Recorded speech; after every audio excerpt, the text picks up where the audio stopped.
This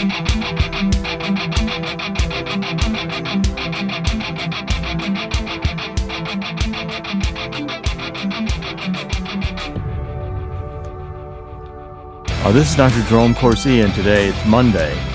It's December 4th, 2023. Thank you for joining us on TheTruthCentral.com. We're doing podcasts every weekday. I'm going to cover several stories today. I'm going to get to gold. Gold is now surging. Gold's trading at over $2,000 an ounce. And the economy looks like it's not going to be an easy ride for 2024. It looks like we're going to continue with the inflation, and we've got a real bind as to how the Fed is going to react. We'll explain that later in the program. Also, we're going to talk later in the program about the Dubai Climate Summit, in which Pope Francis is calling for an end to using fossil fuels. But first, I want to cover what we're seeing happening now in the Middle East. The first story is that Israel is now intensifying the offensive into the south of Gaza. As we pointed out, Gaza is this narrow strip of land. It's on the Mediterranean, just north of Egypt. And the issue with Gaza is that it has been managed by the Palestinian Authority, and Hamas has penetrated the Palestinian Authority. So Hamas is effectively in control, I believe, of the Gaza right now. Now, after the October 7th attack, Israel has now moved into attacking Hamas with a vengeance. First objective was Gaza City. It looks like Israel's in firm control of Gaza City. That's the only major city in the Gaza Strip. It is fairly densely populated, the Gaza Strip, and Israel now, after a truce in which some hostages were released, some of the hostages that Hamas took of Israeli and other nationality citizens during the October 7th attack. Now Hamas did not fully comply with all the requirements Israel had laid down and that they had agreed to, so Israel resumed the offensive. Now, what this means is that the thousands of people who live in Gaza, in the southern part of Gaza, who have not evacuated, are now in danger of being injured or killed with the offensive. And Israel has already struck over the weekend some 200 targets across Gaza in preparation for a ground assault in the south. So the Israeli troops and the Hamas have been engaged in some of the toughest fighting in this 2-month war. But it looks like Israel is going to decisively finish its operations in and around Gaza within the next few days or hours even, and then prepare for the ground assault into the south.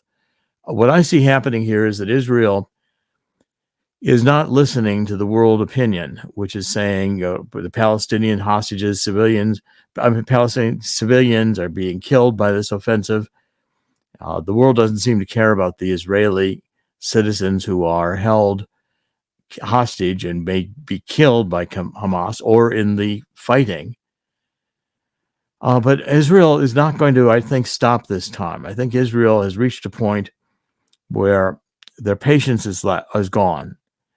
There's stories being run in the Wall Street Journal even today about the peace advocates, the left in Israel, is under a lot of duress right now because the Israeli population realizes that despite all these efforts for dozens of years, trying to get Hamas or the Palestinian Authority, the Palestinian Liberation Army, which is another force in Gaza, a very Marxist revolutionary force, to come to terms with Israel, that nothing has really been accomplished. And Hamas leaders are now calling for a even more massive global attack on Jews. And so this war is going to intensify. I know it's going to intensify, I sense it, until Israel is satisfied that Hamas is out of Gaza. And that means destroying the tunnels, destroying the infrastructure that Hamas has for war. I think Israel is going to be resolute and ferocious. And I don't think they're going to care. They're going to care about the civilians, but I don't think it's going to stop them, because I think they're going to realize that this is an existential threat now to Israel. And Hamas, funded by Iran, is more active than ever in its terrorist activities, with an open resolve not to follow a two-state solution like Secretary of State Blinken is encouraging. That, I think, two-state solution at this point is off the table for as far as Israel's concerned, because Israel's tried to accommodate these factions, Hamas, Hezbollah, both of whom are terrorist groups who are backed by Iran.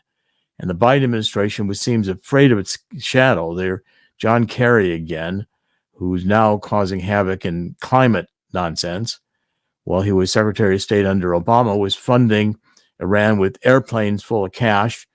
Now Biden has even increased the amount of cash going to Iran. He's easing up on the sanctions and releasing money that is Iran's money that's been held in banks and not released to Iran.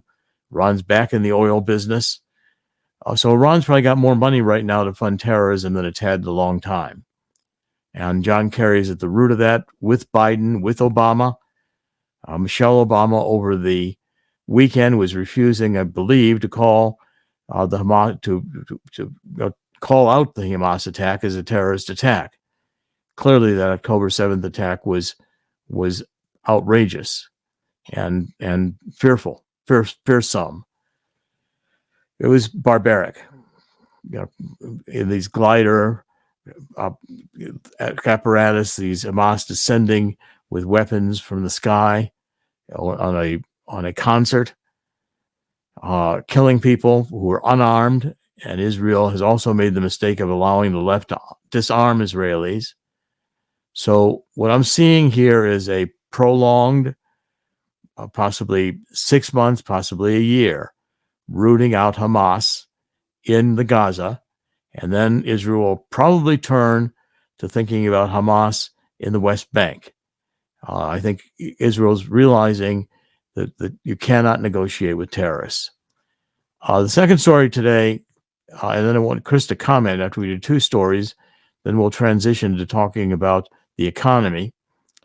But the second story is being run on the Gatestone Institute, which is a very good source of information on the Middle East. I follow it very closely. The Gatestone Institute is running a story today about the UN and Hamas being partners in crime, which they are.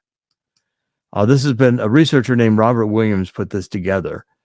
But to understand, how the UN effectively runs the Hamas propaganda war, it's important to know that the UN, through its Agency for Palestinian Refugees, the United Nations Relief and Works Agency, is effectively embedded with Hamas in the Gaza Strip.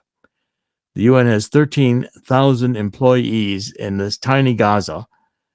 They know exactly what's going on. The UN knew all about Hamas's terrorist infrastructure around this hospital where Israel wouldn't attack.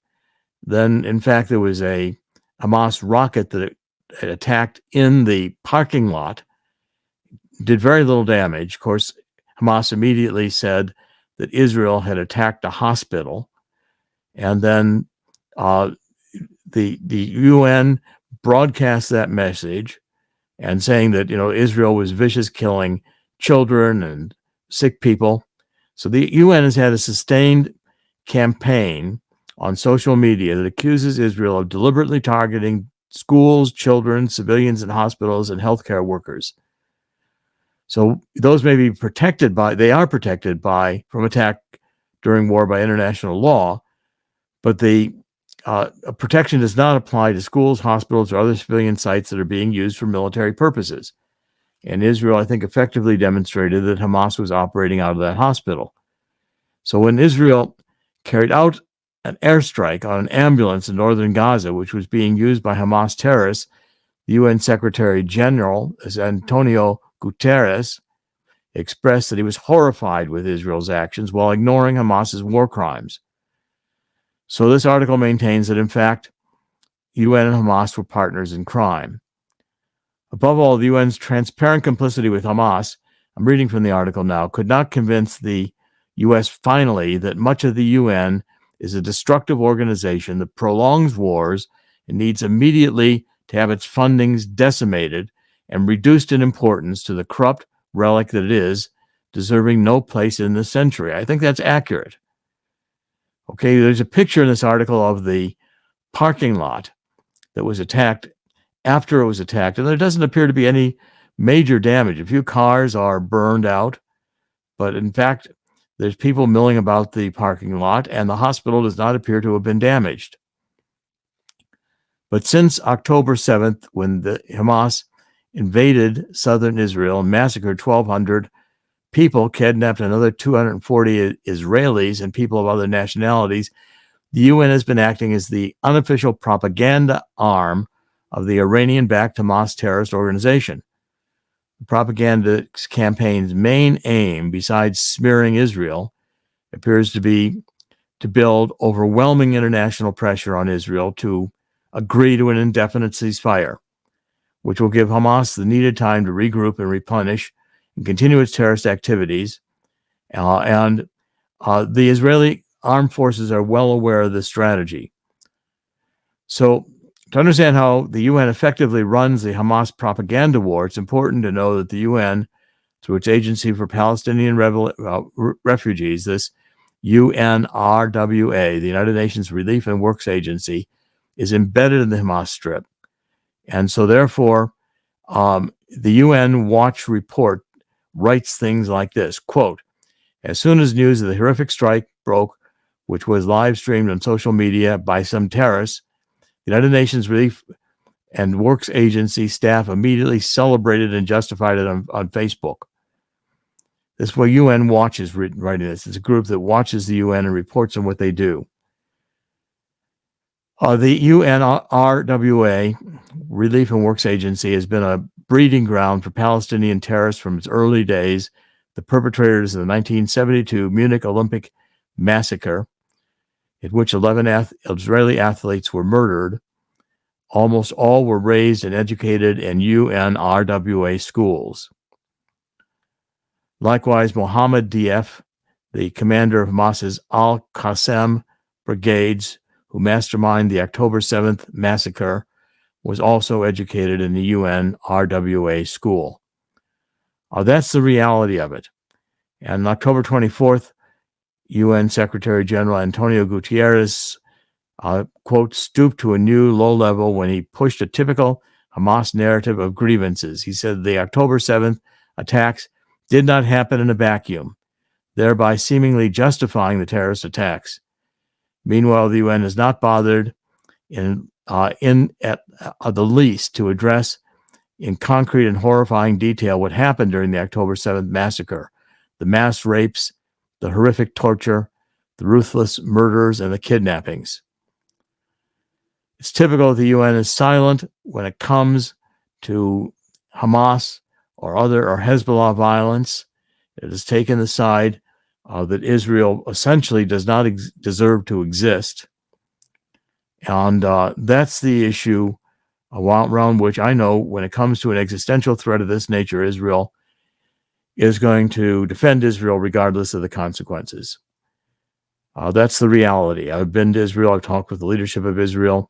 I know their resolve, and I know we're coming to that point in history where UN objections to Israel defending itself are going to have absolutely no impact, I believe, on Netanyahu's determination to achieve his major objective here, which is to destroy Hamas in the Gaza. Chris, do you have some comments?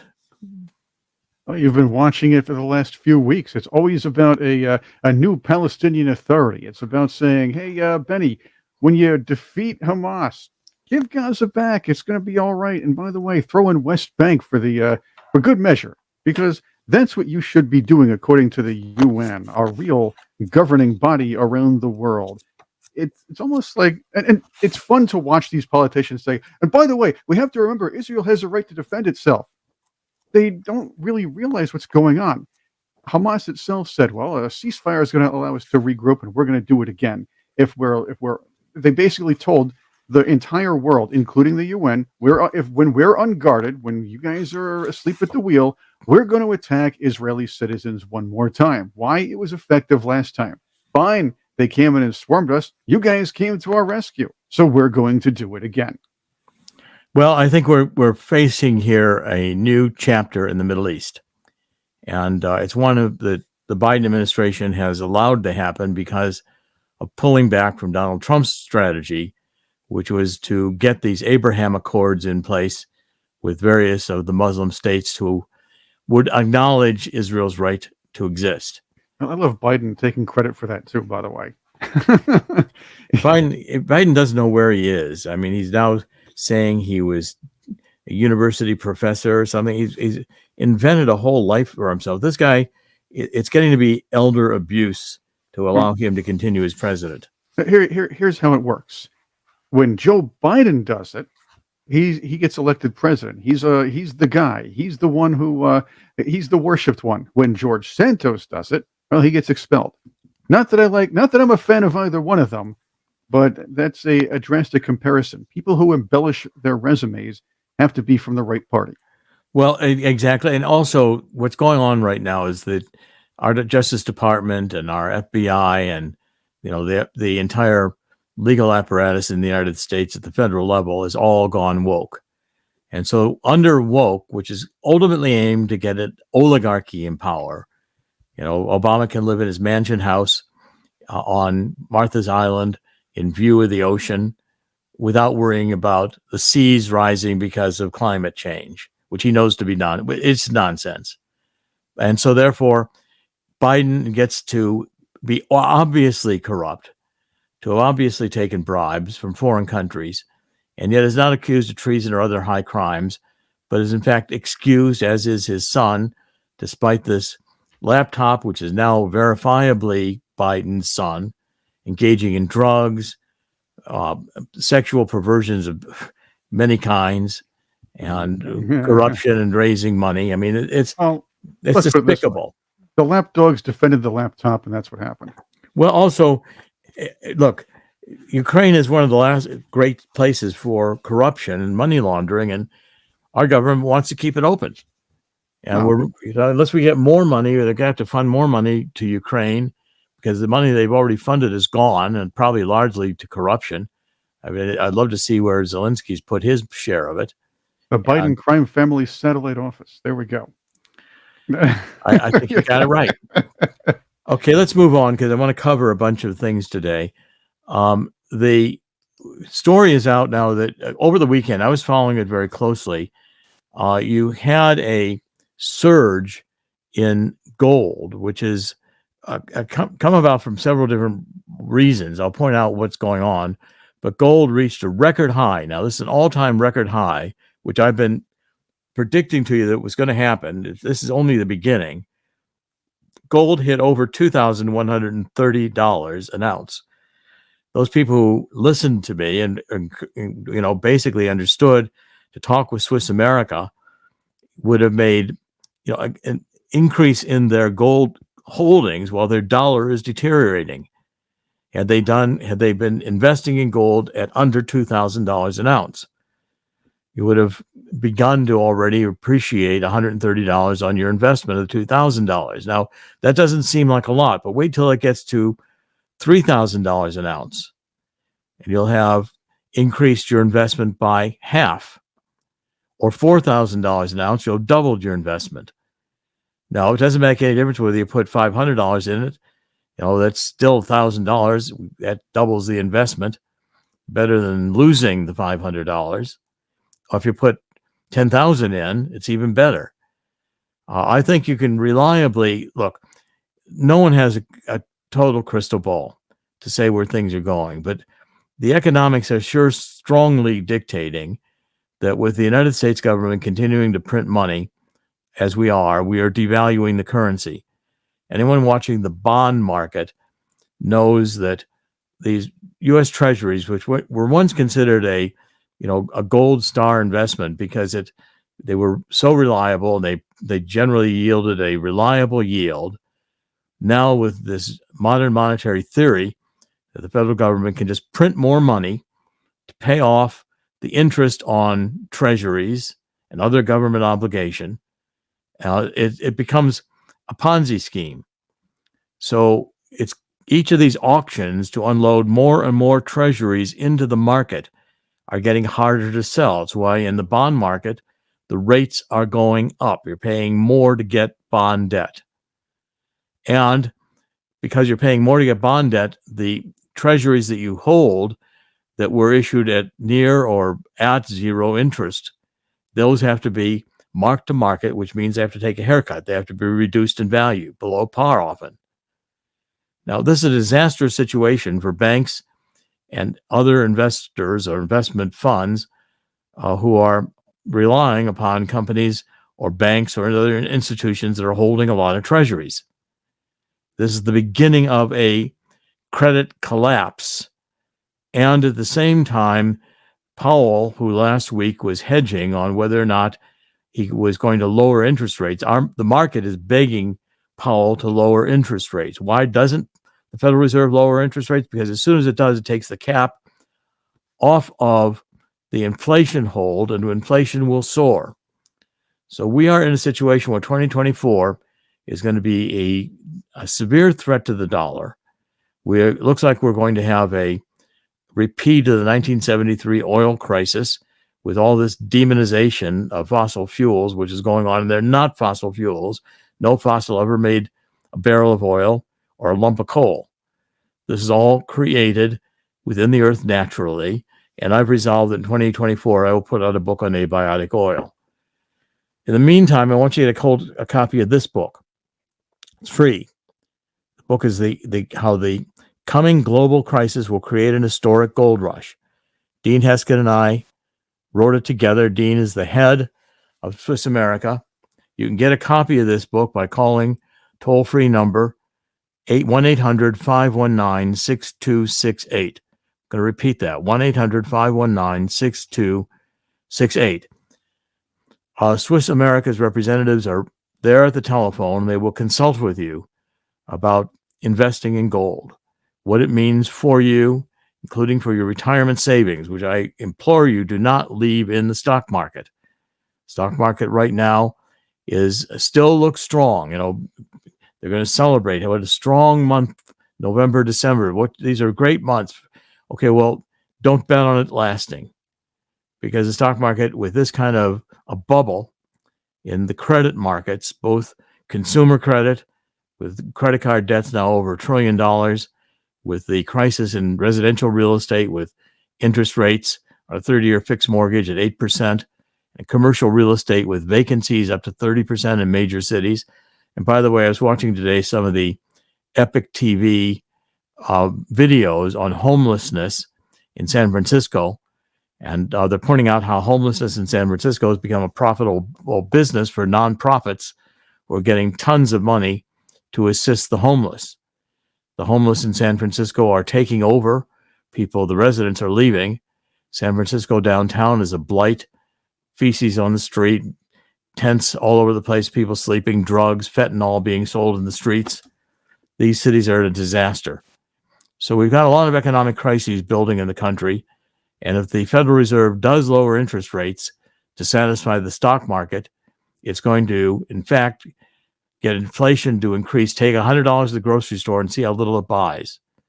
When you go out to dinner, even at a fast foods place, it's shocking how much the tab is at the end of the meal. This is outrageous. And right now, Americans are still living with these increased prices, but pretty soon their credit is going to run dry. And that's going to be a crisis across the country. Get a copy of this free book. I think you'll benefit from understanding just how deep we are with an historic crash coming up, but a solution's available in terms of gold. Please talk to Swiss America. And Chris, put the number up one more time, 1-800-519-6268. Call Swiss America, get some advice, and get a copy of the free book. Also, the Walking Liberty $50 offer is still available. First-time new callers and to Swiss America can one time buy up to 250 of these Walking Liberty $50 silver coins at a price that's really a loss leader for Swiss America. That they're you're paying just about what they're worth today in silver. They're going to appreciate. Just fill out the form on the Truth Central homepage, and you'll be able to get in touch. You'll be able to take advantage of this offer. If you go to the sponsors and you click down Swiss America, you'll be able to see the Walking Liberty $50 special. And you'll also be able to, on the homepage, see the book with the toll-free number to get a free copy. Okay, I want to switch into two stories about what's going on in Dubai with this COP28, which is the latest climate conference. Now, Pope Francis gave a speech. Actually, it was too sick. It was given by one of his representatives, saying that we need to phase out altogether fossil fuels. Now, immediately, the president of COP28, who is a Sultan Al Jaber, has said there's no science indicating that a fossil fuel phase out of hydrocarbon fuels. I really want people to stop using this fossil fuel term.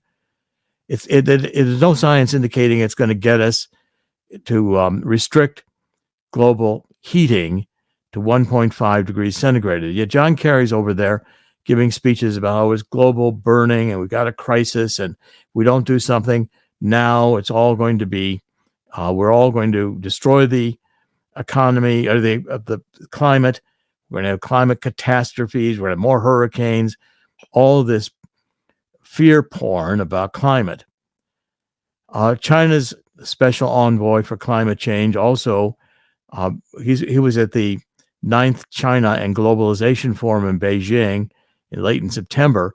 He said it's unrealistic to completely phase out fossil fuel, hydrocarbon fuel energy. Oil, gas, and coal will continue to play a critical role in the global energy supply and in maintaining energy security, especially when India and China are increasing their use of coal. Well, countries like Germany had better consider turning on the nuclear power plants soon, or they're going to freeze this winter. The last story I want to cover is one that I think is particularly ironic, and that is that Europe is going through a phase of global cooling. It's in a deep freeze. Now, there's some videos, and if you follow the links on the article, you'll see some videos that are on Zero Hedge this morning of the cold. And Chris can show you the map here. We can make sure you see this map of Europe, which is at the top of the article, which just shows how frozen. Look at how much ice there is all over Europe. Now, I thought the ice caps were receding in the Antarctic.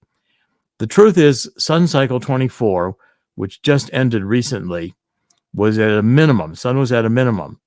And Sun Cycle 25 looks like it's prolonging that minimum.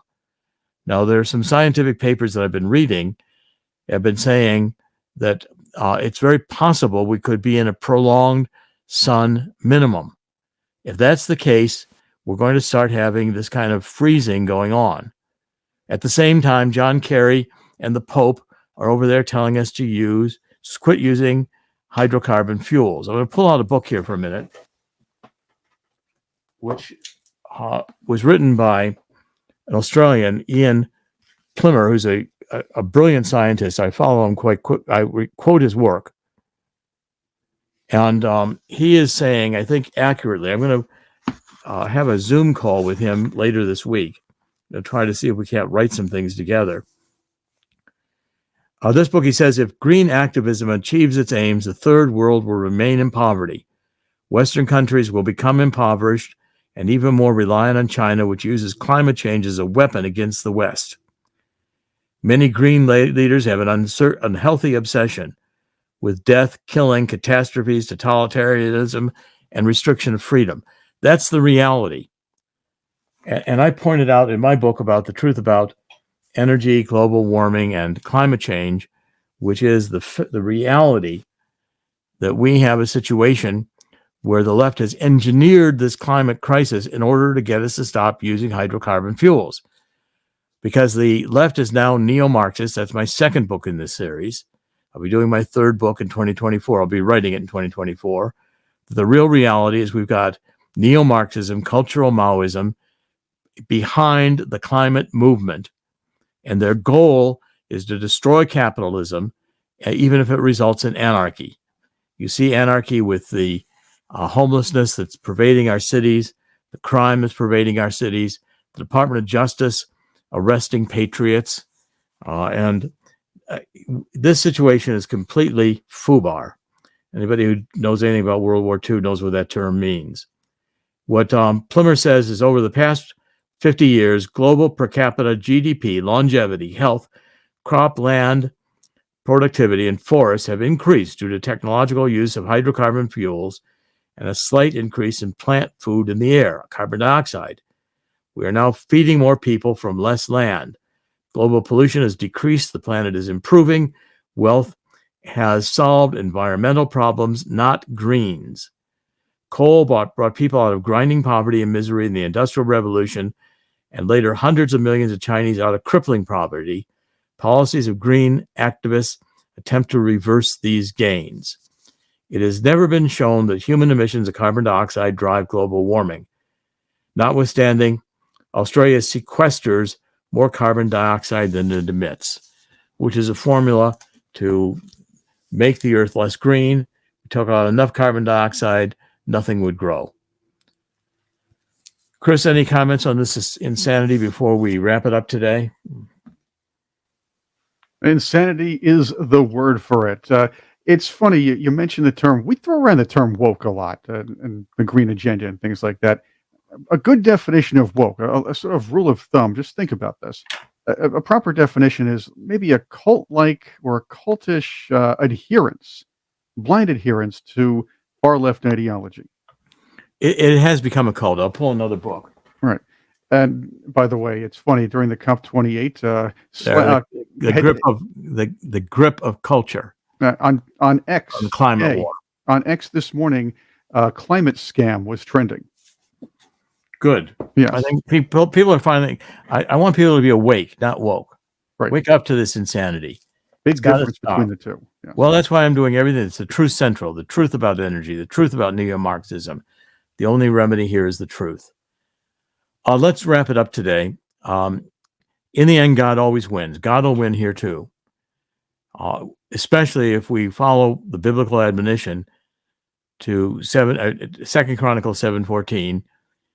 Let's get on our knees and ask God to forgive us for letting this insanity take place, having God out of our schools, God out of our public squares, God out of our hearts, God out of our marriages, God out of our children. This is insanity. Human beings need a moral education, need a belief in God. Otherwise, human beings tend to become like beasts. Butchering babies in the womb, cutting them apart in order to destroy them, harvesting their body parts. What insanity.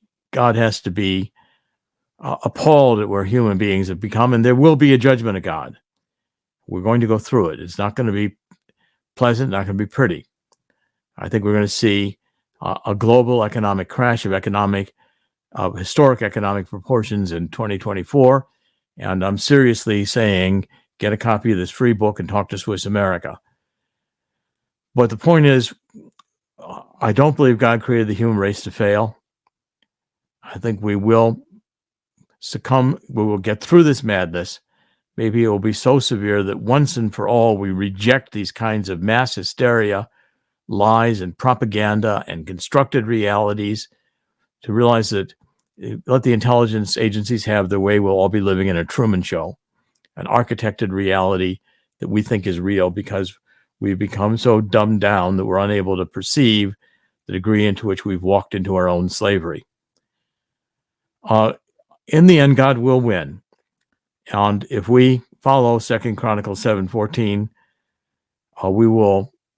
God says he will hear our prayer, and heal our land. This is Dr. Jerome Corsi. I want to end today thanking you for joining us on the Truth Central, asking you to like the program.